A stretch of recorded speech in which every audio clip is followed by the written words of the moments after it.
On Tuesday night, Joe Biden will be debating, despite our predictions. Turns out he's actually going to do it looks like. And one thing we know, he'll be the guy. Well, last night we told you about the risks of mail-in voting. We're going to see a lot of it this year. And as we did, we didn't go conspiracy theory on you. We didn't tell you they're stealing the election.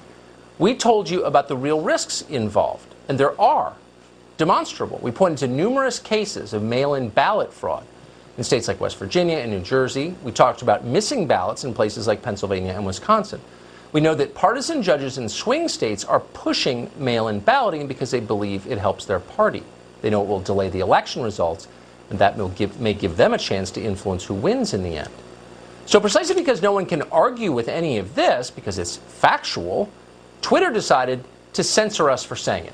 After the president tweeted our monologue last night, Twitter appended a fact check to the bottom of the post. It read, quote, "Learn how voting by mail is safe and secure." Huh?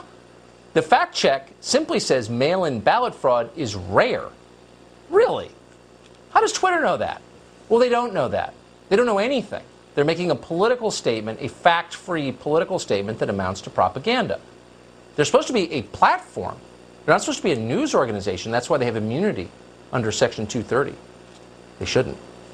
In any case, for the first time in our nation's history, mail-in balloting will be conducted on a very large scale. So this is a story that we need to cover because it will affect who the next president is. The whole country can vote by mail with almost no restrictions. Twitter knows that that will increase the opportunities for fraud. They just don't want you to know that. Facebook, another huge tech company, took a very different approach. Yesterday afternoon, in response to our coverage of the origins of the coronavirus, Facebook sent us a message that read this way, quote, "Your page has reduced distribution and other restrictions because of repeated sharing of false news." We were accused of false news. Because the goal of totalitarianism is always humiliation, Facebook added this, quote, "People will also be able to see if a page has a history of sharing false news." So we got the Scarlet False Newsletter. So immediately after they made that announcement, this show's Facebook account became virtually invisible. Our traffic flatlined.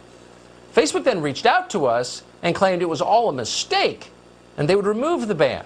Oh, a mistake. Heard that before? Yes, it's a familiar strategy. Earlier this week, just this week, Twitter told us that our commentary on George Soros and the money he's spending on various elections around the country, again, totally factual, was flagged as sensitive content accidentally. Why do these mistakes keep happening with the same effect? You know why. It's censorship. And Silicon Valley is stepping it up because an election is on the horizon 6 weeks away, and they want to influence the outcome. They need plausible deniability until Joe Biden wins in November and installs their executives and lobbyists at the White House. At that point, they won't have any reason to hide. They won't say it was a mistake. They'll be running the country. Whether Biden likes it or not, they'll just smile and say, yeah, we don't like that view. It's not allowed. Wish we'd rein them in a little bit. Up next.